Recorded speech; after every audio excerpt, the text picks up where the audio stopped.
श्री गणेशाय नमः। श्री सरस्वती माते नमः। श्रीमद्भागवत महापुराण की जय। जय जय श्री राधे श्याम। श्रीमद्भागवत महापुराण द्वितीय खंड नवम स्कंद प्रथम अध्याय। वैवस्वत मनु के पुत्र राजा सुधुम्न की कथा। राजा परीक्षित ने पूछा, भगवान आपने सब मनवंतरों और उनमें अनंत शक्तिशाली भगवान के द्वारा किए हुए ऐश्वर्य पूर्ण चरित्रों का वर्णन किया और मैंने उनका श्रवण भी किया। आपने कहा कि पिछले कल्प के अंत में द्रविड़ देश के स्वामी राज ऋषि सत्यव्रत ने भगवान की सेवा से ज्ञान प्राप्त किया और वही इस कल्प में वैवस्वत मनु हुए। आपने उनके इक्ष्वाकु आदि नरपति पुत्रों का भी वर्णन किया। ब्राह्मण, अब आप कृपा करके उनके वंश और वंश में होने वालों का अलग अलग चरित्र वर्णन कीजिए। महाभाग, हमारे हृदय में सर्वदा ही कथा सुनने की उत्सुकता बनी रहती है। वैवस्वत मनु के वंश में जो हो चुके हो, इस समय विद्यमान हो और आगे होने वाले हो, उन सब पवित्र कीर्ति पुरुषों के पराक्रम का वर्णन कीजिए। श्री सूत जी कहते हैं, सोनकादि ऋषियों, ब्रह्मावादी ऋषियों की सभा में राजा परीक्षित ने जब यह प्रश्न किया, तब धर्म के परम मर्मज्ञ भगवान श्री सुखदेव जी ने कहा, परीक्षित, तुम मनुवंश का वर्णन संक्षेप से सुनो। विस्तार से तो सैकड़ों वर्ष में भी उसका वर्णन नहीं किया जा सकता। जो परम पुरुष परमात्मा छोटे बड़े सभी प्राणियों के आत्मा है, प्रलय के समय केवल वे ही थे। यह विश्व तथा और कुछ भी नहीं था। महाराज, उनकी नाभि से एक सुवर्णमय कमल कोश प्रकट हुआ। उसी में चतुर्मुख ब्रह्मा जी का आविर्भाव हुआ। ब्रह्मा जी के मन से मरीचि और मरीचि के पुत्र कश्यप हुए। उनकी धर्म पत्नी दक्ष नंदिनी अदिति से विवस्वान सूर्य का जन्म हुआ।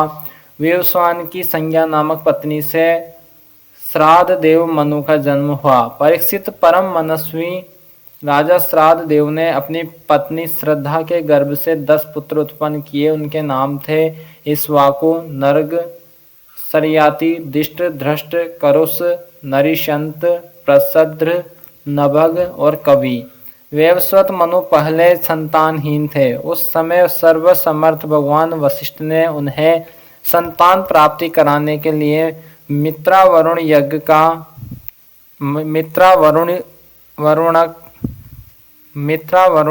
का यज्ञ कराया था।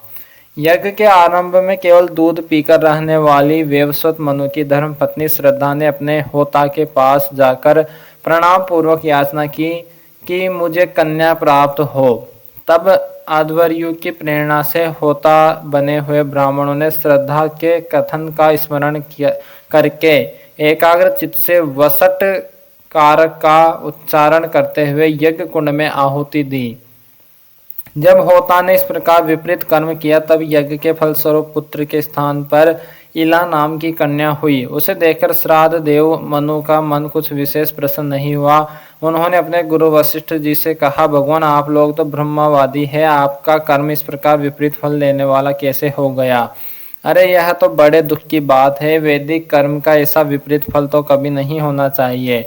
आप लोगों का मंत्र ज्ञान तो पूर्ण है ही, इसके अतिरिक्त आप लोग जितेंद्रिय भी है तथा तपस्या के कारण निष्पाप हो चुके हैं। देवताओं में असत्य की प्राप्ति के समान आपके संकल्प का यह उल्टा फल कैसे हुआ? परीक्षित, हमारे वृद्ध प्रपितामह भगवान वशिष्ठ ने उनका यह बात सुनकर जान लिया कि होता ने विपरीत संकल्प किया है, इसलिए उन्होंने वैवस्वत मनु से कहा, राजन, तुम्हारे होता के विपरीत संकल्प से ही हमारा संकल्प ठीक पूरा नहीं हुआ। फिर भी अपने तप के प्रभाव से मैं तुम्हें श्रेष्ठ पुत्र दूंगा। परीक्षित, परम यशस्वी भगवान वशिष्ठ ने ऐसा निश्चय करके उस इला नाम की कन्या को ही पुरुष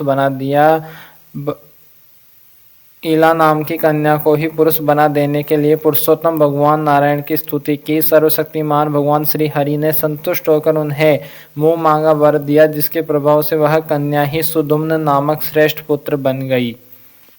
महाराज, एक बार राजा सुदुम्न शिकार खेलने के लिए सिंधु देश के घोड़े पर सवार होकर कुछ मंत्रियों के साथ वन में गए।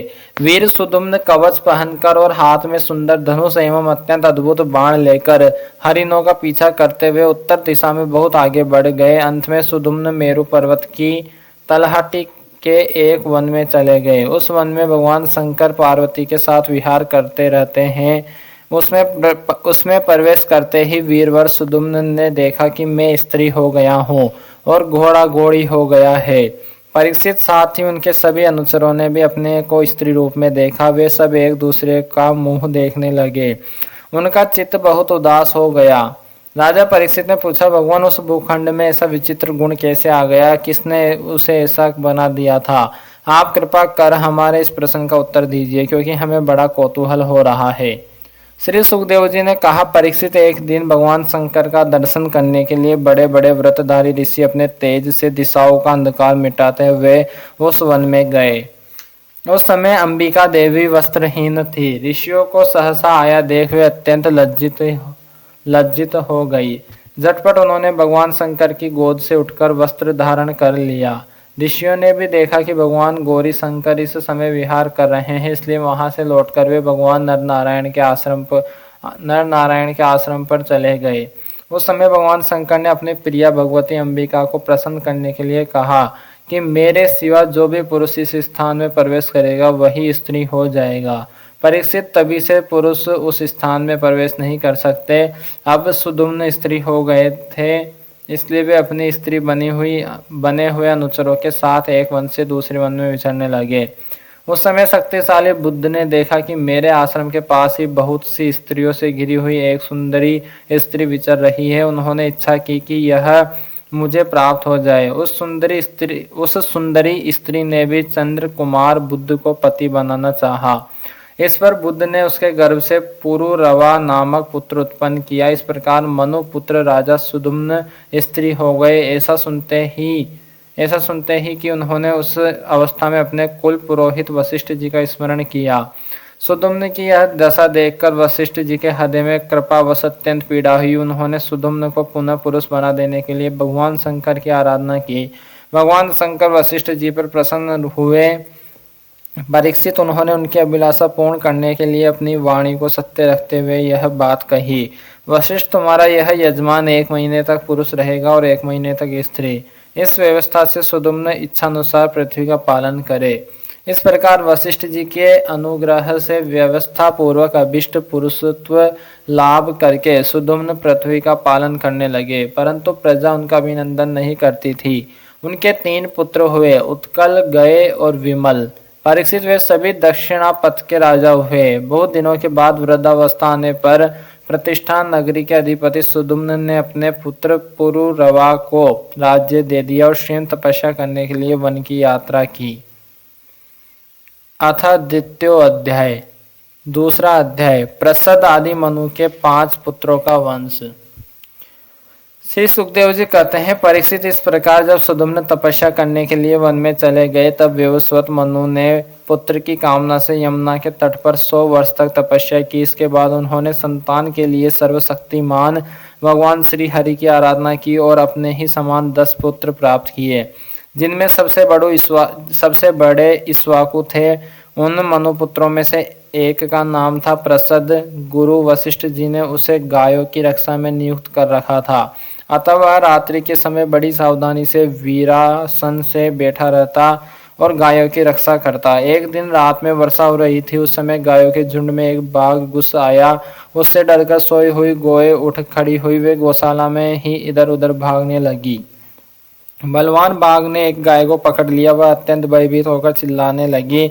उसका वह क्रंदन सुनकर प्रसद गाय के पास दौड़ आया। एक तो रात का समय और दूसरे घनघोर घटाओं से आच्छादित होने के कारण तारे भी नहीं दिखते थे। उसने हाथ में तलवार उठाकर अनजाने में ही बड़े वेग से गाय का सिर काट दिया। वह समझ रहा था कि यही बाघ है। तलवार की नोक से बाघ का भी कान कट गया। वह अत्यंत भयभीत होकर रास्ते में खून गिराता हुआ वहां से निकल भागा। शत्रु दमन प्रसद्र ने यह समझा कि बाघ मर गया, परंतु रात बीतने पर उसने देखा कि मैंने तो गाय को ही मार डाला। इससे उसे बड़ा दुख हुआ। यद्यपि प्रसद्ध ने जानबूझकर अपराध नहीं किया था, फिर भी कुल पुरोहित वशिष्ठ जी ने उसे शाप दिया कि तुम इस कर्म से क्षत्रिय नहीं रहोगे, जाओ शूद्र हो जाओ। प्रसद्र ने अपने गुरुदेव का यह शाप अंजलि बांधकर स्वीकार किया और इसके बाद सदा के लिए मुनियों को प्रिय लगने वाले नैष्ठिक ब्रह्मचर्य व्रत को धारण किया। वह समस्त प्राणियों का अहेतुक हितैषी एवं सबके प्रति समान भाव से युक्त होकर भक्ति के द्वारा परम विशुद्ध सर्वात्मा भगवान वासुदेव का अनन्य प्रेमी हो गया। उसकी सारी आसक्तियां मिट गई, वृत्तियां शांत हो गई, इंद्रियां वश में हो गई। वह कभी किसी प्रकार का संग्रह परिग्रह नहीं रखता था। जो कुछ देववश प्राप्त हो जाता उसी से अपना जीवन निर्वाह कर लेता। वह आत्मज्ञान से संतुष्ट एवं अपने चित्त को परमात्मा में स्थित करके प्रायः समाधिस्थ रहता। कभी कभी जड़, अंधे और बहरे के समान पृथ्वी पर विचरण करता। इस प्रकार जीवन व्यतीत करता वह एक दिन वन में गया। वहां उसने देखा कि दावानल धधक रहा है। मननशील प्रसद अपनी इंद्रियों को उस अग्नि में भस्म करके परब्रह्म परमात्मा को प्राप्त हो गया। मनु का सबसे छोटा पुत्र था कवि। विषयों से वह अत्यंत निष्प्रह था। वह राज्य छोड़कर अपने बंधुओं के साथ वन में चला गया और अपने हृदय में स्वयं प्रकाश परमात्मा को विराजमान कर किशोर अवस्था में ही परम पद को प्राप्त हो गया। मनुपुत्र करुष से कारुष नामक क्षत्रिय उत्पन्न हुए। वे बड़े ही ब्राह्मण भक्त, धर्म प्रेमी एवं उत्तरापथ के रक्षक थे। दृष्ट के धृष्ट नामक क्षत्रिय हुए। अंत में वे इस शरीर से ही ब्राह्मण बन गए। नरग का पुत्र हुआ सुमति, उसका पुत्र भूत ज्योति और भूत ज्योति का पुत्र वसु था। वसु का पुत्र प्रतीक और प्रतीक का पुत्र ओगवान। ओगवान के पुत्र का नाम भी ओगवान ही था। उनके एक ओगवती नाम की कन्या भी थी, जिसका विवाह सुदर्शन से हुआ। मनुपुत्र नरिष्यंत से चित्रसेन, उससे ऋष से मीडवान से क्रुच और उससे इंद्रसेन की उत्पत्ति हुई। इंद्रसेन से वितिहोत्र, उससे सत्यश्रवा से उरुश्रवा और उससे देवदत्त की उत्पत्ति हुई। देवदत्त के अग्निवेश्य नामक पुत्र हुए, जो स्वयं अग्निदेव ही थे। आगे चलकर वे ही कानीन एवं महर्षि जातुकर्ण्य के नाम से विख्यात हुए। परीक्षित ब्राह्मणों को अग्निवेश्यायन गोत्र उन्हीं से चला है। इस प्रकार नरिशंत के वंश का मैंने वर्णन किया। अब दिष्ट का वंश सुनो। दिष्ट के पुत्र का नाम था नाभाग। यह उस नाभाग से अलग है जिसका मैं आगे वर्णन करूंगा। वह अपने कर्म के कारण वैश्य हो गया। उसका पुत्र हुआ बलंदन और उसका वत्स प्रीति का प्रांशु और प्रांशु का पुत्र हुआ प्रमति के खनित्र के चाक्षुष और उनके विविंसति हुए। विविंसति के पुत्र रंभ और रंभ के पुत्र खनि नेत्र दोनों ही परम धार्मिक हुए। उनके पुत्र करंधम और करंधम के अविक्षित महाराज परीक्षित, अविक्षित के पुत्र मरुत चक्रवर्ती राजा हुए। उनसे अंगिरा के पुत्र महायोगी संवर्त ऋषि ने यज्ञ कराया था। मरुत का यज्ञ जैसा हुआ वैसा और किसी का नहीं हुआ। उस यज्ञ के समस्त छोटे बड़े पात्र अत्यंत सुंदर एवं सोने के बने हुए थे। उस यज्ञ में इंद्र सोमपान करके मतवाले हो गए थे और दक्षिणाओं से ब्राह्मण तृप्त हो गए थे।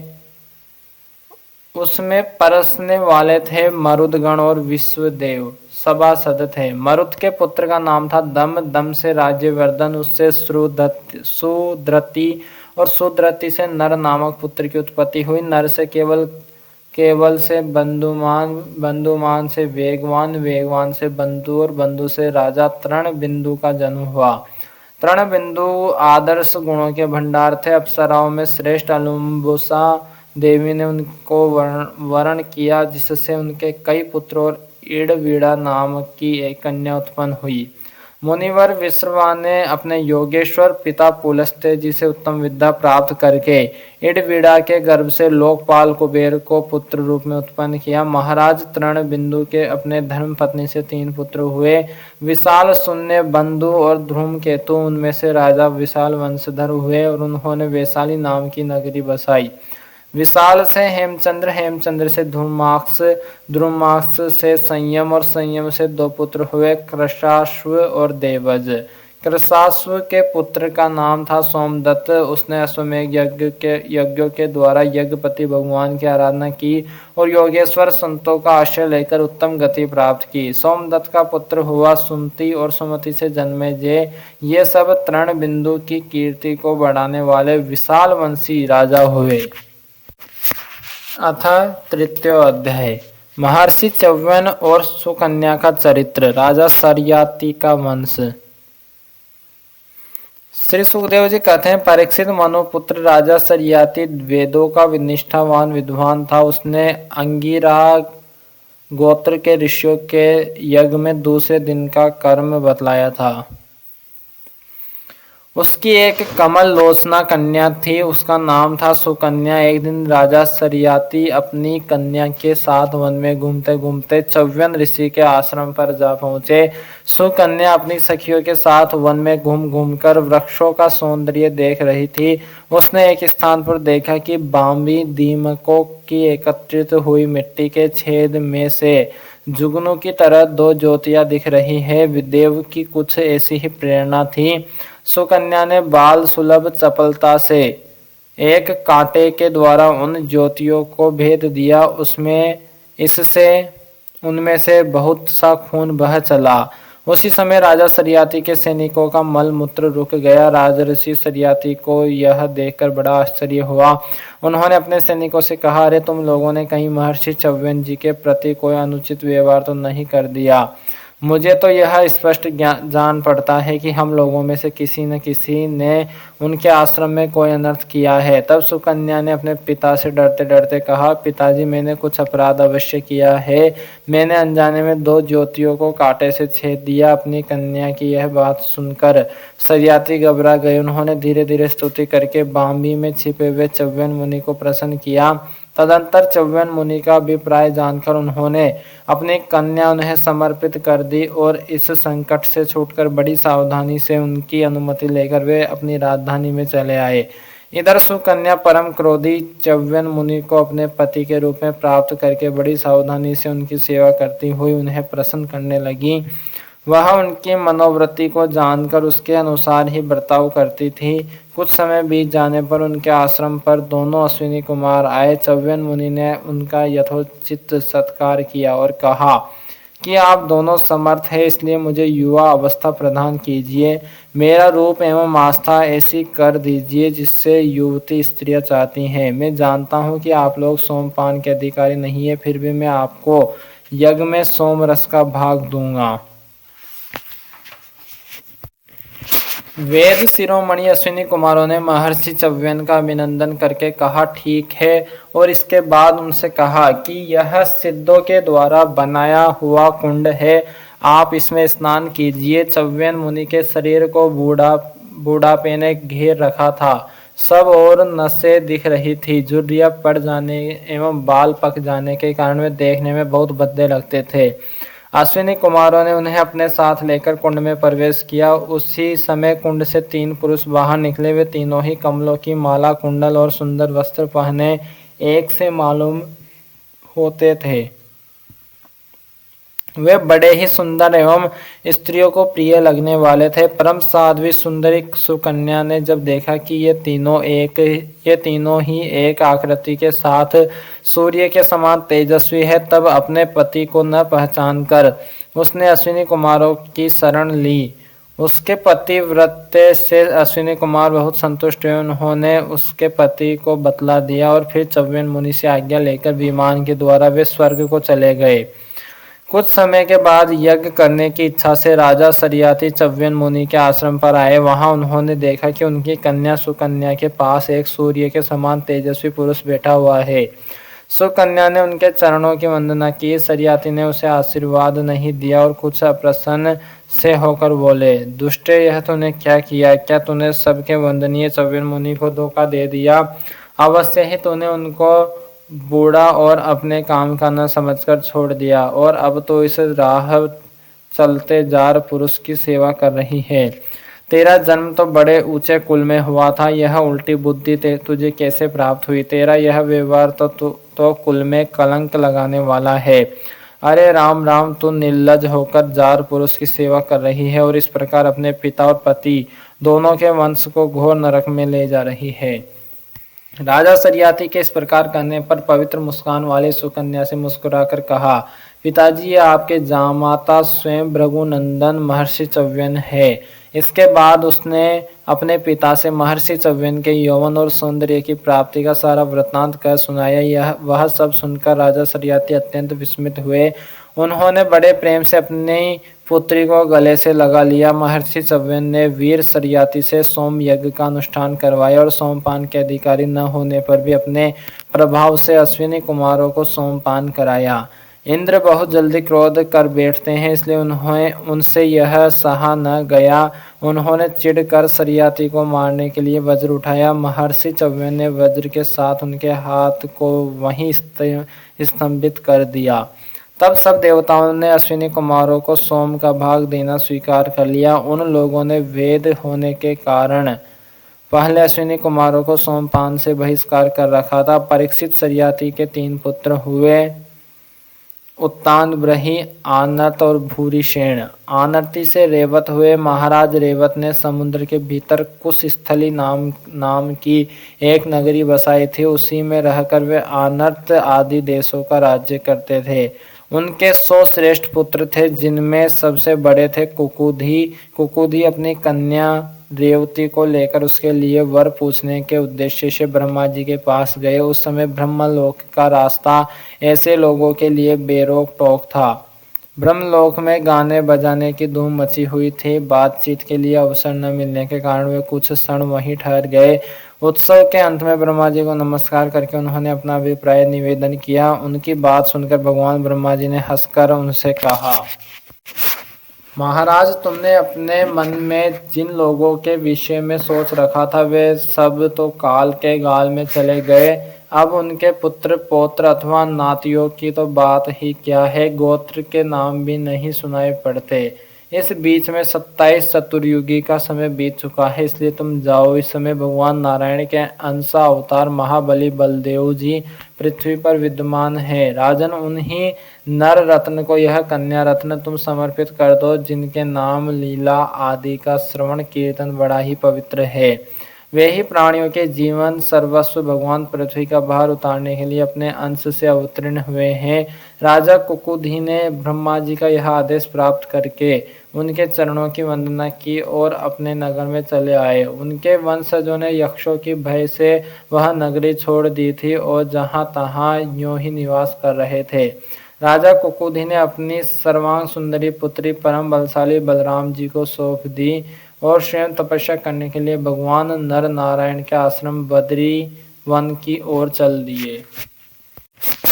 श्रीमद् भागवत महापुराण की जय। श्री सीताराम भगवान की जय। श्री राधेश्याम जी सरकार की जय। श्री हनुमान जी महाराज की जय। श्री उमापति महादेव भगवान की जय।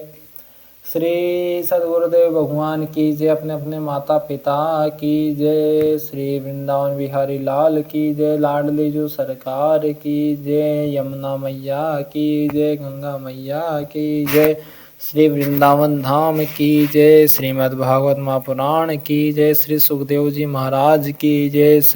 सभी विरक्त ब्राह्मण की जय। सभी विरक्त संतन की जय। सभी भूदेव ब्राह्मण की जय। सभी भूदेव संतन की जय। सभी पितरन की जय। गौ माता की जय। सनातन धर्म की जय। सनातन धर्म की जय। जय जय श्री राधे श्याम। सबको